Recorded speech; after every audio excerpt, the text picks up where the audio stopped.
Princess Celeste Marlowe is officially betrothed to Lord Sebastian Crawford. The words spilled from the Chancellor's mouth like they carried the blessing of heaven and hell combined. To me, they sounded like shackles. The room erupted, clinking glasses, flashing cameras, applause echoing off marble columns. It was all a grand performance, polished smiles and alliances handed down through generations, obsessed with keeping up appearances. My parents beamed. Him, the king of a crumbling empire masked as tradition. Her, the smiling queen who'd coached. My every word since I was 6.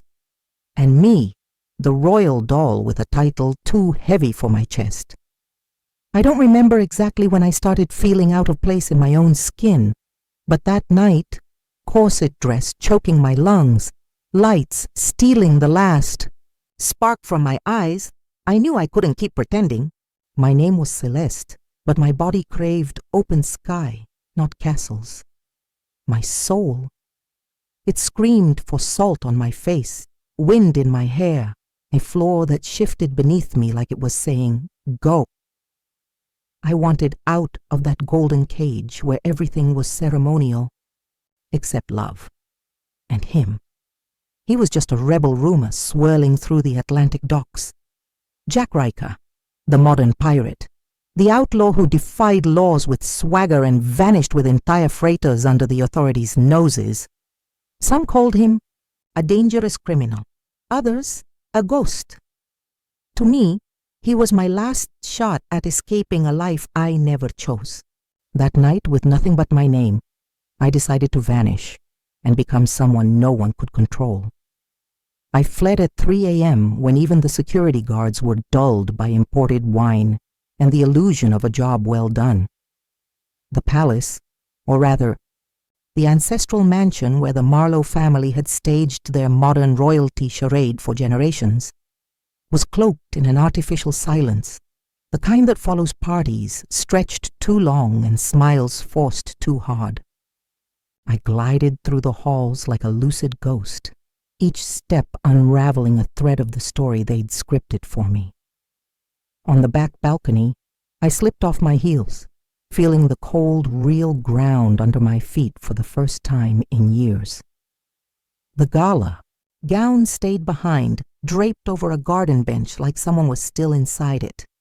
I pulled on a gray hoodie from an old governess who'd taught me to braid my hair as a kid. I took only the essentials, fake IDs, cash, and a newspaper clipping, with a name underlined in red, Jack Riker. No one saw me slip past the gates. I knew every camera, every blind spot, every guard who dozed at the right moment. I'd grown up in that place, but I'd never belonged.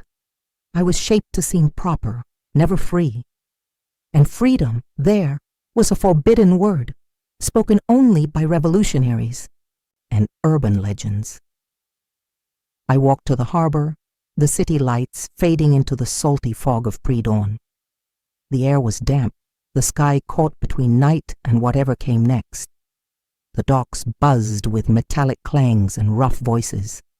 Rusty freighters, ghost ships of an underground economy, men and women who belonged nowhere. And there I was, trying to join that world, or at least leave the other one behind. I hid between stacked containers, watching, waiting, trembling more from adrenaline than cold. The stench of oil, salt, and smoke stung my eyes.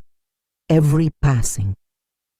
Face could be a threat or a lifeline. Then a silhouette stopped in front of me. Tall, steady gaze, stubble, scars that didn't hide even in the dark. He looked at me for 3 seconds, long, precise, and said, voice gravelly, unhurried, like he already knew me, "You don't belong here, princess." I froze. Not because he'd figured out who I was, but because he said what no one ever dared to voice aloud. Because deep down, I knew it. And for the first time, not belonging felt like a beginning, not an end. His hand was warm, not tender, but firm. Hands that had gripped wet ropes, smuggled guns, impossible choices. When I touched the rough skin between his fingers, I felt the hours, weight of salt, time, a life lived beyond palaces. And though fear screamed inside me, that part still chained to logic, etiquette, control. Something louder whispered, "Follow." So I did. No name, no explanation, no demands. I just went. We moved through parts of the port no tourist would ever see. Warehouses with doors too wide open, broken language chatter, glances that didn't linger. He walked with purpose, like he knew every crack in that rusted maze.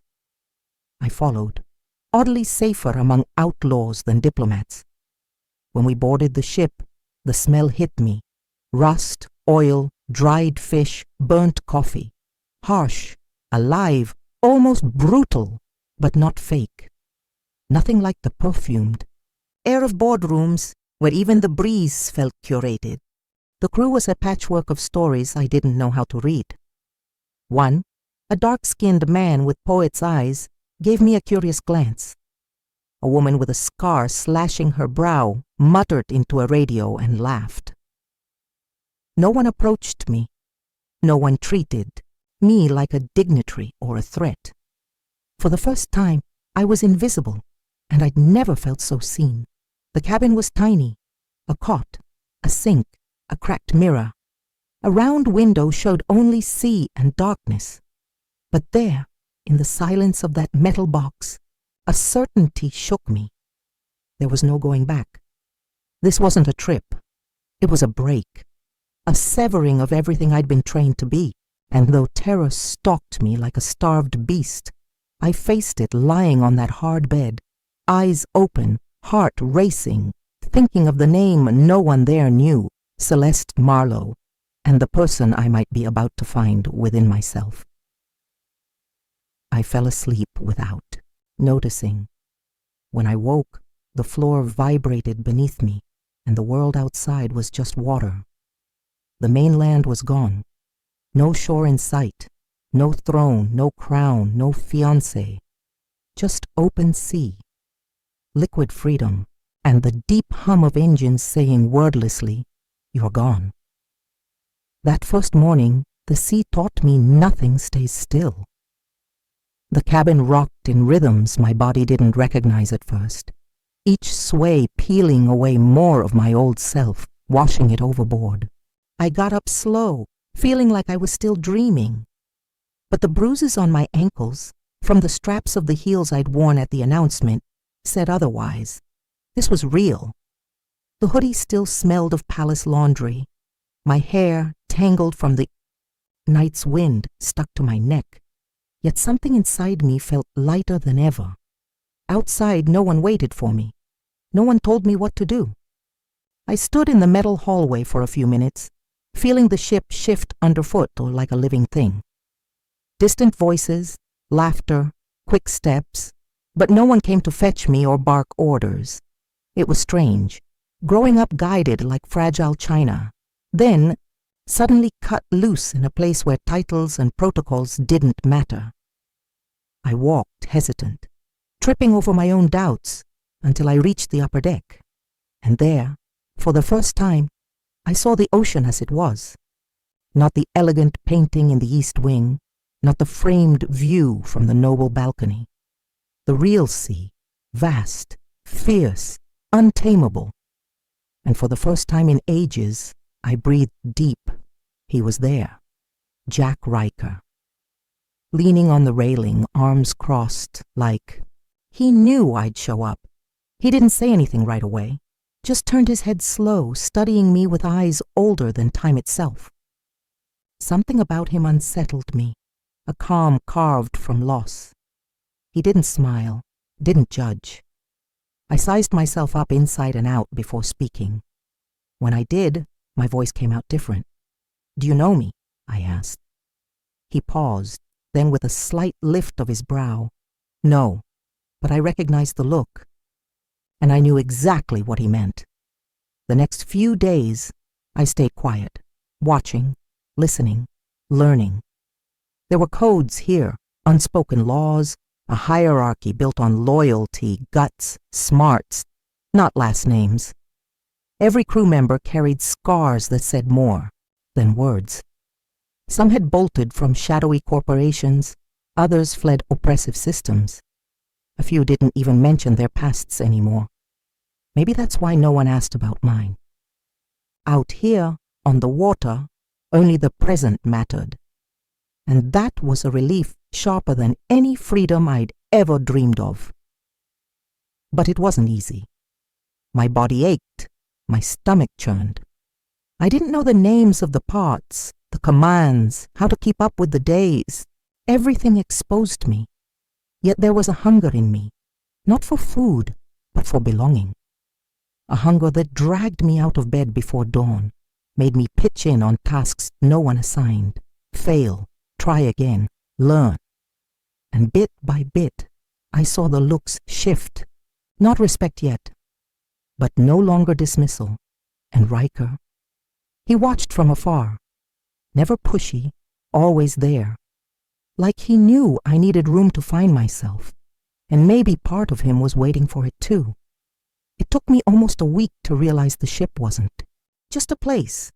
It was a living thing with its own pulse, unseen rules, a memory that tracked everything. Who pitched in? Who messed up? Who faked it? And most of all, who was willing to change? I didn't want favors, didn't chase approval, but it gnawed at me to be seen with that mix of curiosity and doubt, like they were all waiting for me to crack, not out of spite, experience. They'd seen too many bored, seeking something only to quit before figuring out what it really was. My body stopped hurting as much. My hands grew calluses. The nausea faded. I learned to tie knots, catch the sounds before a sharp wind shift, but Riker stuck in my head most. Not romantically, not yet. It was different. He was an unsettling mirror. Always watching, listening, tossing questions with steady eyes and a flat tone. Never overstepped, never praised, but he'd show up when I needed him most, like he knew what would break me or hold me up before I did. One night when rain trapped us in the cargo hold for hours, he told me he'd been royal too. Not literally, but symbolically. Son of a powerful man, raised to inherit an invisible throne in a rotten system. Then he jumped ship. He said it like he was dangling bait, waiting to see if I'd bite. I did. Not with words, with a silence that matched his. And right then, something opened between us. Not trust yet, but an old, strange bond, like something had tied us together before we ever touched. That's when I started dreaming of my old life, not with longing, with a quiet rage. Dreams of dinner tables, rehearsed speeches, the empty eyes of the man meant to be my husband. I'd wake up sweating, feeling smothered by silk. Then, come morning, staring at the horizon, that rage melted into the endless blue like a fever breaking. I was changing. Not because of Riker, not because of the crew, because the sea didn't let masks last long. And slowly, even what I thought was my core started dissolving. The princess was now a distant memory, but what would take her place was still forming, a new shape forged from salt, steel, wind, and choices. The end began like everything at sea, with a subtle shift. Not an explosion, not a shout, just a glitch, small enough to slip past untrained eyes, big enough to make Riker go quiet too long. I saw it in his gaze days before any proof. A tension piling up in his shoulders, his fists, his silences stretching, further than usual. The crew felt it too. The vibe thickened. Jokes dried up. Laughter swapped for quick glances and whispers near the containers. Something was coming. And for the first time, I felt the real world trying to breach our floating refuge. That afternoon, Riker called me up to the lookout tower, a spot I'd never been allowed before. The ladder was narrow, The wind sliced like a blade, but when I reached the top, I saw what he wanted me to see. On the horizon, a dot. A ship, small still, but closing fast. He didn't say the name, didn't need to. I knew it. Royal Guard, or as we called them backstage, the Crown's dogs. If they were here, someone had found out. Someone saw me. Someone talked. "You're not invisible anymore," he said, voice low, restrained, like he weighed every word before letting it go. "They're here for you." My stomach flipped. My mouth went dry. But I didn't feel fear. I felt rage. Not at who was coming, but at who'd sold me out. Someone on this ship had said my name. Someone couldn't stand me free of the cage. And deep down, I'd known this might happen. What I didn't expect was him. "You can leave now," Riker said. "There's an escape route. A dinghy can get you to a safe island. 3 minutes to decide." No sarcasm in his tone, no disappointment, just truth, cold, straight. I could run, again, vanish into another kind of anonymity, go back to the world with a new name, pretend this was a freedom daydream. But it wasn't. I knew that. So did he. I didn't answer right away. Stood there, staring at that dot growing on the water, and for the first time since I'd fled, I got it. This wasn't about escaping. It was about staying, facing, looking at what's coming without hiding behind names or titles.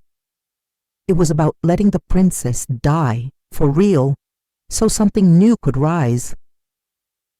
I turned to Riker, and for once, I saw surprise in his eyes. "I'm staying," I said, no waver. "Let them come." And he smiled, not mocking, but like he recognized the choice he'd made long ago. Their ship drew closer, bigger, cleaner, faster, prouder, painted in the Empire's colors, flying that ancestral flag I'd been forced to honor, kiss at ceremonies, embroider on silk handkerchiefs. Seeing it now, bearing down on us, intent on dragging me back like a stray chess piece, sparked a silent fury I didn't know I could feel. Like something old, submissive, tamed inside me finally roared, not from fear, from disgust. I stayed on deck as everyone prepped. Riker wanted me below for safety, but safety at that point was a meaningless word. What was about to happen was bigger than me, bigger than him, and somehow personal to us all. This crew had taken me in, no problem, and amid the chaos, amid the synced moves of survivors refusing to bow, I found Riker. He was bleeding, a gash along his ribs, deep, not deadly. We locked eyes for a second that felt like a lifetime.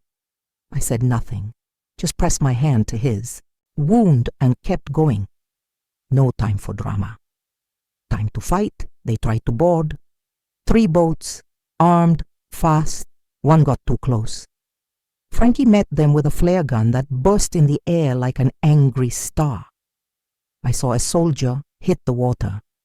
For a moment, I felt pity. Then I remembered what they stood for. The fiancé's cold hands claiming me, rehearsed speeches, the Queen's hollow eyes, and the pity dissolved like mist in sunlight. When their ship pulled back, even if just for now, my body collapsed inside. I didn't cry, didn't smile, just closed my eyes and let my chest rise and fall slow, like I was breathing my own rhythm for the first time. Someone touched my shoulder, Riker, still pale, still bleeding, but steady. "You stayed," he said. I nodded. "So did you," I replied. And in that moment, crownless, jewel-less, throneless, I realized nothing was more real than this. The chaos, the choice, the raw truth between fear and freedom. Right there, amid salt and blood, I was reborn. No longer princess, no longer prisoner, but whole. The days after felt denser. Not the water, But what we'd broken, something shifted. In the crew post-fight, looks grew direct, silences heavier. There was respect, yes, but fear too. Not of me, but of what would follow. I'd stopped being just a runaway. Now I was a signal, a beacon. And anywhere that took me in, anyone who shielded me, was picking a fight with a crown that didn't forgive public deserters. We knew they'd return. Next time, they'd bring everything. Frankie was the first to say it blunt. They won't stop. Not like griping about rough seas, like someone who'd lost too much to kid herself. Riker, though, went quieter than ever. He worked double, plotted new routes, dodged known ports. At night he studied maps with the focus of someone already saying goodbye, and as much as I wanted to believe we could keep this world intact, part of me, the part raised on polished lies and cold choices, knew the storm was just starting. One night, with the ship near, still in a silence too thick, I faced him. Climbed to his cabin uninvited, no knock, no permission. He looked at me like he'd been expecting it. "You gonna send me away?" I asked. "You know you can't carry me forever." He didn't answer right off, just dropped his shoulders, weary, and pointed to the seat beside him. I sat. For a few seconds, we were just two bodies sweating anxiety and exhaustion in the dark. "You're good at this," he said. "Not talent. Will." Coming from him, that hit harder than any medal. But then he added, "And that's exactly why you're getting too dangerous to stay." It felt like a punch. I wanted to argue, say I belonged, I'd fought, I'd stayed, but the words wouldn't come. Because I knew what he meant, knew it was true.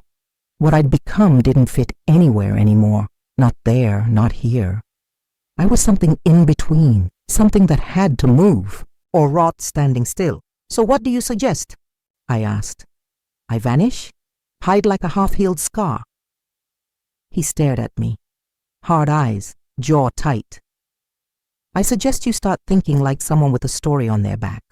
Like it or not, they made you a symbol. And symbols have two paths. Fade out, or set everything ablaze." That night, I didn't sleep. Sat on deck, feeling the hull creak beneath me, staring at the dark horizon with no hope of answers. But deep down, a decision was forming. I wasn't born to be remembered as an absence or a decorative legend. If I'd become the spark, maybe it was time to ignite. I rose before sunrise. The sea was still dark, thick, holding the sky with invisible claws. Everything seemed to hold its breath. The ship, the wind, even the low-flying birds, like they knew something was coming. I wore my usual clothes, but I wasn't the same. The hesitation was gone, replaced by raw clarity. For the first time, it all made sense.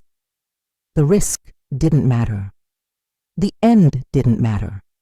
What mattered was I'd chosen. When Riker saw me walking toward him, he didn't ask. Just watched, like always, with that gaze that neither begs nor blocks. He knew. Maybe. Before I did, I approached slow, each step a clean cut. "I'm leaving," I said. "Not running. Loud. For everyone to see." He crossed his arms, jaw set, eyes sunken from sleepless nights, mapping outcomes. "You know what that means?" he asked. I nodded. "Means they'll never stop." And that's when I smiled. Not from bravery, but finality. They already haven't. Only now, they'll know who I am. He went quiet, not giving up, respecting, like he knew this was when the tether had to loosen or it'd choke. When he stepped closer, it wasn't to convince me to stay. It was to look at me, up close, one last time, no pretense. His fingers brushed my cheek, like he wanted to lock that memory somewhere untouchable. "You taught me freedom isn't fear's absence," he said. "It's walking, even when you shake." I held his hand. You taught me running and leaving aren't the same. No kiss, no promises, just truth. And truth doesn't need frills. I left the ship at dawn in a simple dinghy with a small bag and a choice too big to fit anywhere. When I hit shore, I didn't seek cover. Walked straight to a local reporter's camera, pulled back my hood, and said my name loud. Celeste Marlowe. No titles, no shields, just a name. And for the first time, it felt like mine, not a borrowed burden. The days after, the world lost it. Headlines, theories, political uproar. The lost princess was alive, but didn't want to return, didn't want to rule, wanted to speak, expose. Tear down decades of theater with one line. I don't belong to you, and Riker. He sailed off. Where to? I don't know. But part of him stayed. In my blood, my gaze, the invisible scar you get when someone sees you true and lets you go, even wanting to hold on. Now when they ask what I am, I don't answer with labels. Not princess, not fugitive, not symbol. Just a woman who burned her cage and walked through the ashes to find her voice. And that no one can take from me. Months have passed since my name hit the world again. It doesn't carry the same weight. To some, I'm a diplomatic mess. To others, an awkward icon. Some call me traitor. Some call me inspiration. None of them know me. Not really. And that doesn't hurt anymore. I live somewhere small now, off the grid, near the sea. Not the polished sea of palaces and panoramic windows, but the raw, real sea, smelling of storms, tasting of life. I work with my hands, raid what I want, choose who shares my silence. Sometimes I write, sometimes I just watch the world turn, and for the first time, I don't feel like I'm chasing it. I haven't seen Riker since. But sometimes when the fog rolls in too early and the wind bites my skin just right, I get this odd certainty he's near. Not as a shadow, not as a void, but as part of me. Like what wakes up when someone dares to snap their chains and leap. I learned freedom isn't a place or a flag. It's a state of mind that starts when you stop asking permission, and I stopped, for good.